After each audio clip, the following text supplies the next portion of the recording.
സ്കൂളിൽ നീ പാപ്പിച്ചായൻ തരുന്ന നക്കാപ്പിച്ച ശമ്പളം കൊണ്ട് കൊറേ നേരായി ഒരു പാപ്പിച്ചായൻ. താൻ ആരുടെ പാപ്പിച്ചാനാടോ? എവിടുത്തെ പാപ്പിച്ചാനാടോ? വിവരവും വിദ്യാഭ്യാസം ഇല്ലാത്തൊരു പോങ്ങൻ. താൻ പറഞ്ഞല്ലോ 7ാം ക്ലാസ് വരെയുള്ള തന്നെ എനിക്കറിയത്തുള്ളൂന്ന്. എന്നാ 5ാം ക്ലാസ് കഴിഞ്ഞിട്ടുള്ള ഈ ആനി തനിക്കും അറിയത്തില്ല. നടു റോഡായി പോയി, അല്ലെങ്കിൽ കൊറോണക്കുറ്റി അടിച്ച് ഞാൻ പോച്ചേനെ. താൻ ഏതാണ്ടൊക്കെ പ്രസ്ഥാനമെന്ന് പറഞ്ഞല്ലോ.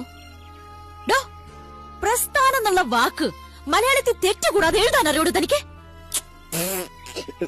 വെള്ള ജുബയിട്ടൊരു വൃത്തികെട്ട ഗ്ലാസും വെച്ച് ഉപ്പിന്റെ മോന്തയായിട്ട് വന്നിരിക്കുക. ഇനി മേലാൽ ഞാൻ രാവിലെ സ്കൂളിൽ പോകുന്ന നേരത്ത് ഈ പോട്ട വണ്ടിയായിട്ട് താൻ എന്റെ കൺവെട്ടത്തങ്ങാനും വന്ന് നിന്നാ തന്റെ കണ്ണ് ഞാൻ കുത്തിപ്പൊട്ടിക്കും, പറഞ്ഞേക്കാം.